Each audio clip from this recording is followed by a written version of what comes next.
Happy Easter, everybody. This guy, he's back, moving the chains. It's been a long, long month. I know you guys are wanting me. My buddy Derek Solmonson, he texted me the other day. His wife, Adrian, stepson, Brody, they're all huge fans of the show. I know you guys are too. It's been a minute, but draft is here.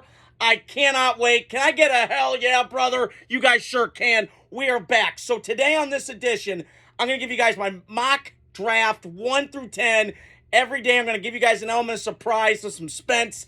I don't want to give it all away at once, but I want to just break it down pick by pick, why I think what I'm thinking, picks 1 through 10. So, first overall pick, the Tennessee Titans. Listen, they need a quarterback badly. It's a weak draft in that department. They get Cam Ward, my guy, from Miami, incarnate war, Washington State, now Miami. This transfer portal's crazy. They go with him, gives them some juice on that offense. Brian Callahan gives them an element of surprise and a juice that they had not had. I thought Will Levis was it. I got fooled. I'm wrong about that. He ain't it. Brian Callahan saw it last year with the scowl and everything else.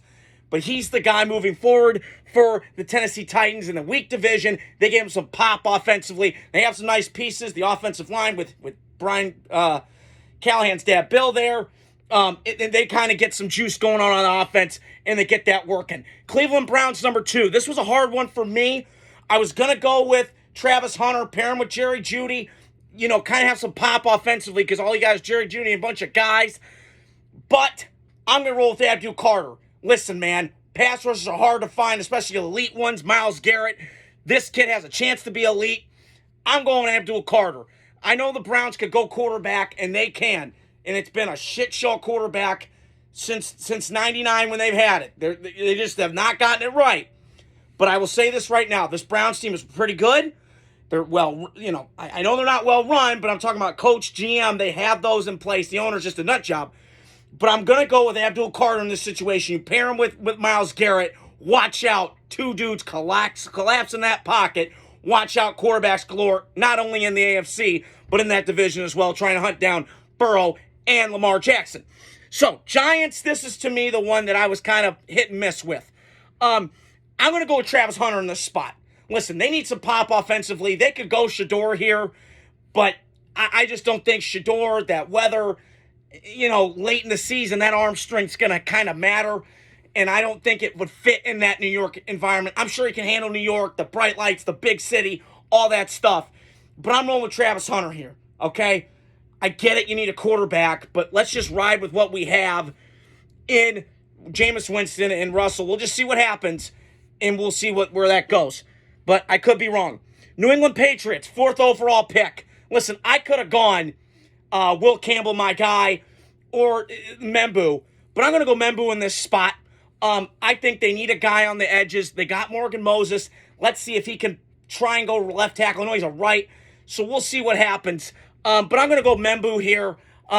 Played in the SEC, big competition, played in big games this year. I know Missouri had a down year compared to the year before, but I'm going to roll with Membu there.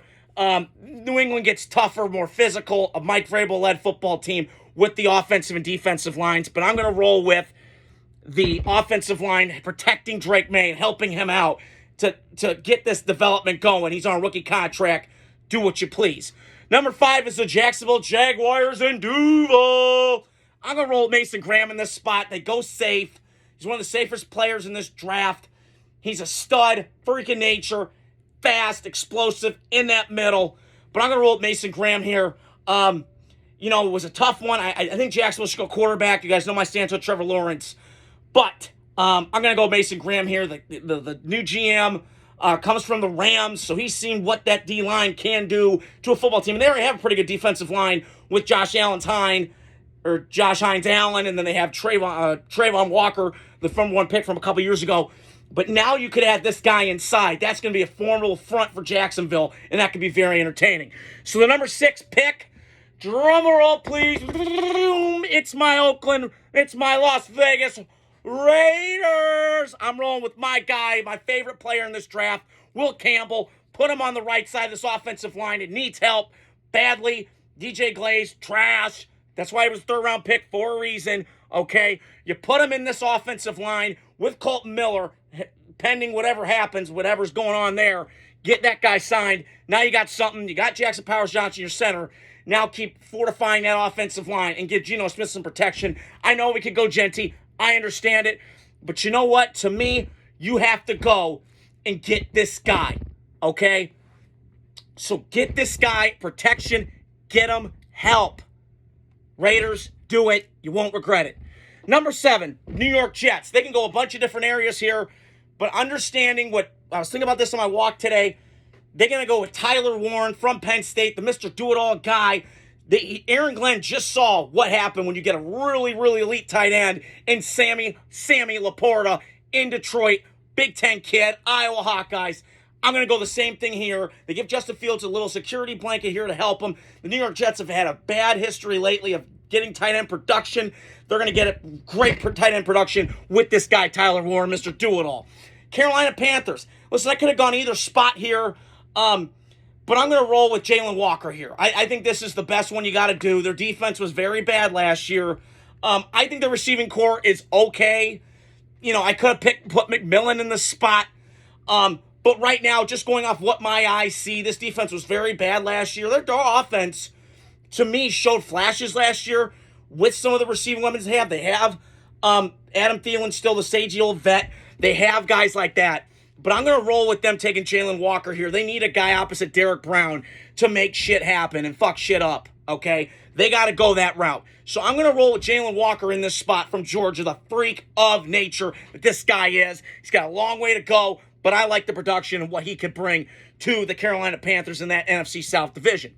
New Orleans Saints, I'm going to roll with Shedeur. This to me feels like the right place for Shedeur Sanders to go in a dome, arm strength, on the level of Shitty, Howitzer, in that middle. I'm rolling with him. They got some weapons there in New Orleans, but it's a weird fit. Derek Carr wants out. We don't know if he's got a shoulder injury. Too much weird shit's going on. But I'm going to roll with Shedeur Sanders in that spot. They make it work. And I just think it feels right with New Orleans. Big, Port City. Might get distracted. Who knows? The division's kind of winnable. Still got to get through Tampa Bay. But I'm going to roll with Shedeur in that spot. He feels like a right pick to me. That's where I'm hearing is 9 to 21 is where he's going to get picked at. And the last but not least for my top 10 to round it out, I got the Chicago Bears. Listen, I could go running back here. But Ben Johnson, you got a couple running backs in Chicago. I think right now you keep fortifying this offensive line. Give me Kelvin Banks from Texas. Kind of under the radar. Was a high prop guy early in the season. Kind of faded away near the end. But I'm rolling with Kelvin Banks here. Ben Johnson from Detroit, now in Chicago, sees the importance of an offensive line and what it could do for a young quarterback. Ask Jared Goff, ask these guys. They need to protect Caleb, what you have of him. So get Kelvin Banks from Texas. So keep up with the good work, guys. I appreciate you guys sticking in today. I know it's been a month. More content's going to be coming out tomorrow. I got picks 11 through 20. And throughout the week, I will give you guys more days to kind of, shoot me in DMs, think I'm crazy, think I'm nuts. But I appreciate you guys. Have a great day. Stay tuned throughout the week. I got more content coming post pre-draft. Adios. Godspeed.